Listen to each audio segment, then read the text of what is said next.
Canton Fair. Obrovská obchodná príležitosť alebo prežitok?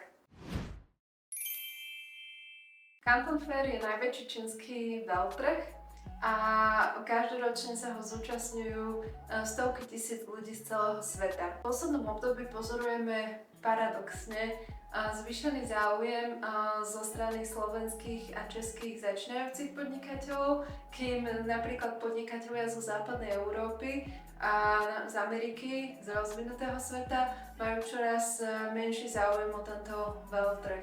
Prečo to tak je? Canton Fair bol veľmi zaujímavý a čo z pohľadu obchodných príležitostí, predovšetkým do roku 2020, kedy sa sem na nás počas covidu začali valiť čínske trhoviska typu Temu a AliExpress alebo Wish, a kde si už začali vlastne spotrebitelia kupovať napriamo od čínskych predajcov drobné tovary.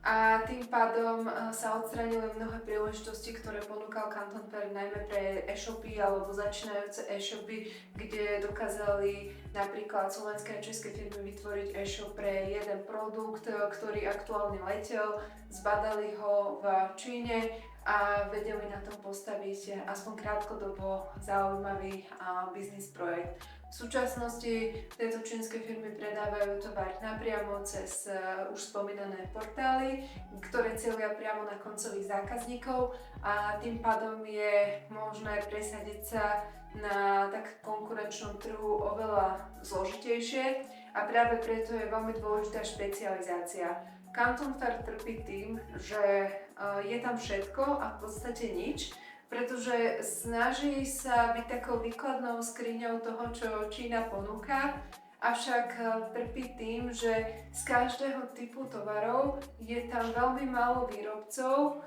a z tých výrobcov už väčšina z nich aj tak má nejaké zastúpenie alebo už ju poznajú európski kupujúci. To znamená, že už nie sú tak zaujímaví a už na nich pravdepodobne tí kupujúci, ktorí sa v tom segmente pohybujú, aj narazili alebo na ten typ tovaru.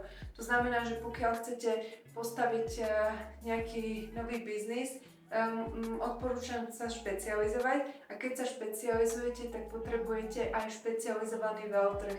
Nie je veľtrh, kde je zo všetkého niečo málo a vy tam nájdete tých pár tovarov, ktoré ste našli aj na nejakých európskych výstavách.